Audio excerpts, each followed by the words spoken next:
All right, music fans, welcome. Harmless Dave here on the Harmless Dave channel, talking about real music, talking about issues, talking about whatever I want to talk about. And it's a 4-lane highway, and I'm driving across all 4 lanes every day, swerving in and out of traffic and doing it in real time for a meager handful of people. Just here, sir, this is all we've got. And I'm doing it in real time for those people. Oh, just like you and just like me. So before I talk about Kiss and Dee Snider, and there's certain things that repeat in the what's left of the classic rock media stuff. It just keeps repeating. Kiss, Dee Snider, Sebastian Bach, Kiss, Dee Snider. I mean, it just certain people. It's as if they want to talk about these people over and over again and ignore anything that's different. Speaking of different, the Two Bad Jims over the hill. It's a story of my life. No, it isn't. It's a tribute to R.L. Burnside, and it rocks, and it's fuzzy and greasy and grungy, and yeah, these three guys that make a lot of noise. So check this out. Just you don't have to know anything about R.L. Burnside. Just go listen to it, and that way you'll be getting it from, wow, this is a kind of different sort of sound, and you might enjoy it. Or you might not like it. Might not be your cup of tea. Now, Dee Snider's ticked off a Kiss because Kiss has announced yet another, I don't know, is it another end of the road thing? No, it's doing this thing in Vegas. The event, Kiss Army Storms Vegas celebration, marking the 50th anniversary of their fan club, the Kiss Army. The performance, which will feature Kiss without their makeup on, starts on November 14th and ends on the 16th at Virgin Hotels in Las Vegas. Okay, so here's the scope. Dee Snider couldn't help but chime in on this. And he said this. So I was told, and he posted this on X. So I was told today that a Kiss reunion in Vegas has been announced. 14 months since their last farewell. Their last farewell. He added, this may be a new record for them. I can't believe people still put up with this bleep. And it's a word that starts with S and ends in HIT, in case you were wondering what word that was. He says, to me, it's insulting. All right, now, I hate to use corporate lingo, but let me unpack this a little bit. Do you get a little agitated when people say, you know, we really need to unpack this? We really need to press into this issue. Press in? So it's like that? Like press in? It's like the Pillsbury Doughboy. I'm going to press into the Pillsbury. I mean, don't press into anything. Listen, observe, and then speak, right? Speak in a sober, cogent way. All right. And in this issue, though, I am going to unpack this a little bit. So, first of all, not a huge fan of Dee Snider. I do admit when he makes a good decision. He made a good decision for not endorsing dudes playing in women's sports and all that stuff. Yeah. He finally said, you know what? I was supporting the whole West Coast, San Francisco stuff that's happening. But then I had to draw a line. Okay. Now, Dee Snider, by the way, is one of those people. Now, this is just me and a hunch who could repent, like change his heart, change his mind, and do a 180. He's one of those people that could do that. I just sense this because he's not insane. He just, look at his videos, though, back in the 1980s, and you're like, oh, I don't think I want my daughter near this guy. I don't think I want my son near this guy. I don't think I want to be near this guy, right? Now, recently, I think he just did a song with Walter Trout, which is really cool, by the way. Dee Snider and Walter Trout together. That's good, right? D, I think, is starting to grow out of all the the mascara and the makeup and all the glitz and glam. Although, how do you forsake all of that? It made you a whole bunch of money. And, then you have this other thing where, this other big thing. Back in 2021 and 2020, where he was one of the big advocates for the pharmaceutical industrial complex. Not only was he on their team, but he was impugning the integrity of anybody who had a different point of view, and he was calling people out by name. That was an embarrassing moment for Dee Snider. He should recant and he should apologize, just like a whole bunch of other people. The people who went after Eric Clapton with reckless and foolish abandon, they should say, maybe Eric had a point. Maybe we should respect the views of other people who don't want to participate in what the world is telling them to do simultaneously. Like if everybody in unison is telling you to do something, hold my beer because I want to know why they're doing that. And just questioning a narrative these days will get you in trouble or have your channel frozen or deleted. Okay? And, I take chances by being a little outspoken, but I'm not saying anything that's not being said somewhere else in a much more direct and harsh manner. All right? So with Dee Snider, it's a mixed bag, but he does tell the truth from time to time. I'm not too fond of what he's said about certain people who support a certain president, especially when that said candidate at the time wanted to use the song "We're Not Gonna Take It." By the way, Dee Snider, didn't he appear on The Apprentice?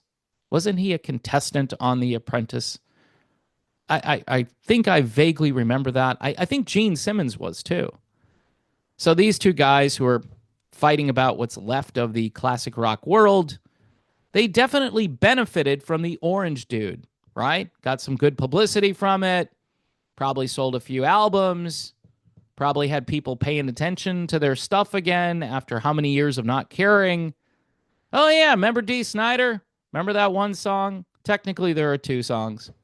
I'm Gonna Rock or whatever the other one is. But, it boils down to We're Not Gonna Take It, and then there's a second song, which people know about.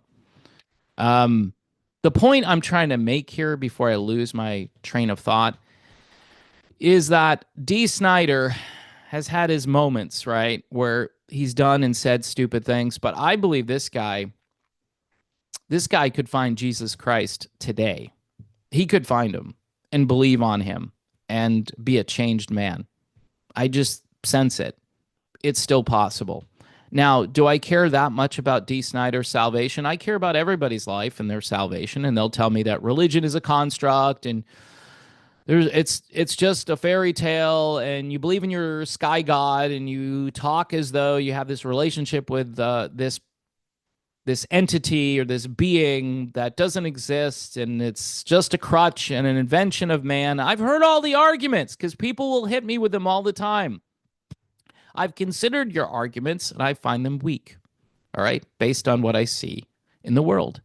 The existence of good and evil, all right?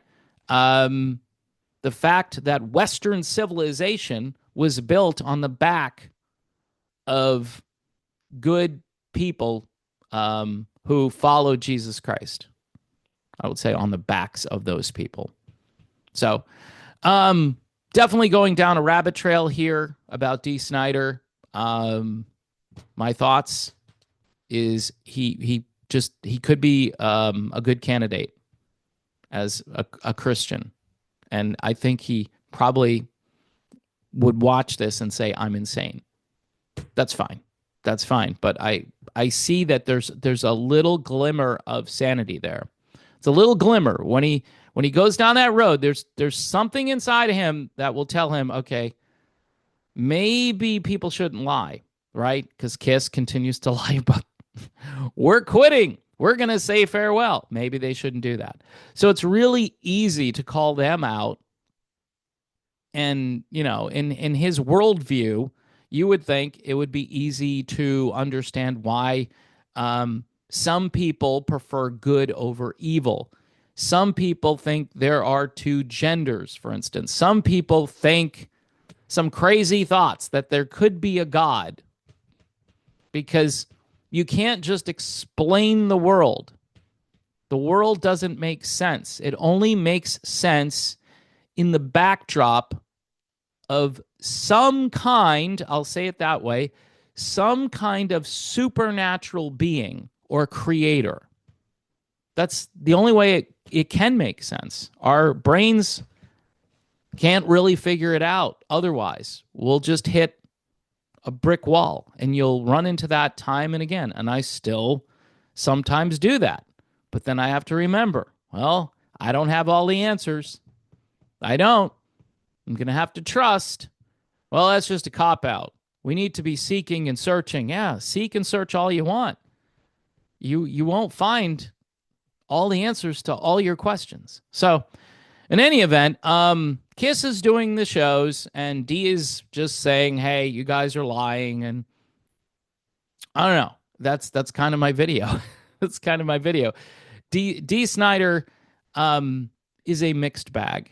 And I wish him well. I think he's a good guy. I like the song he did with Walter Trout. I'll try to find it and put it in the description of this video.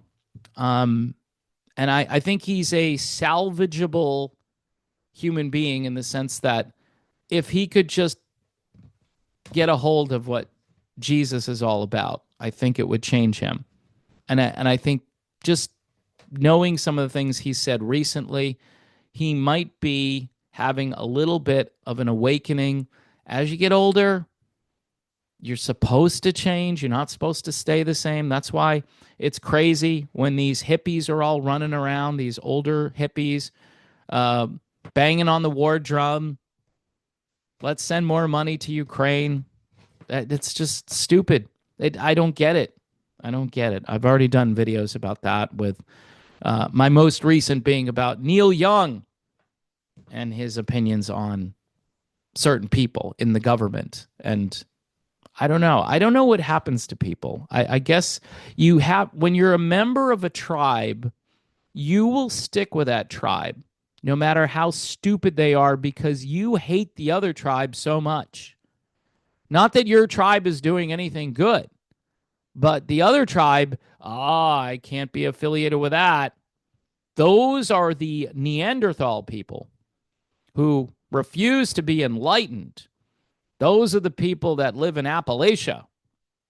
That's why we don't care if Hurricane Helene or whatever one, Milton or whatever hurricane it was, destroyed whole towns, washed them away. Then we didn't really need them anyway. They're not that important. If this happened to Hawaii, which it did, or if it happens to California, which it did, then we're doing fundraisers left and right. Notice the difference? Stuff happened to California, stuff happened to Hawaii, and, you know, those celebrities, they were full steam ahead. Benefits and fundraisers and GoFundMes. Not so much for the people of Appalachia. So, a lot of ground covered in this video. Thank you for watching. Not sure if it was informative or entertaining or distracting or confusing. Maybe all of the above. One more plug for the Two Bad Gyms and their album Over the Hill. And they're not talking about my age in this album, all right? It's a tribute to R.L. Burnside, all right? So check this out, courtesy of the band. I think you can go on a website somewhere, and if you use Google, it might help you with this. And I was supposed to put a link to the song that Dee Snider did with Walter Trout. I'll do that, and I'll try to put a link into where you can find the Two Bad Gyms. All right? So there you have it, folks. One very confused person ranting and raving about two old rock artists that are fighting about, why one just won't retire, which, again, this is the end of the classic rock era. I'm here to talk about it, and I found my purpose in life, I guess, right? God bless everyone, including Dee Snider. Dee, I forgive you for 2020 and 2021. I have to. Even though you're not a fellow believer, I still forgive you. And I have hope that someday you'll find the truth.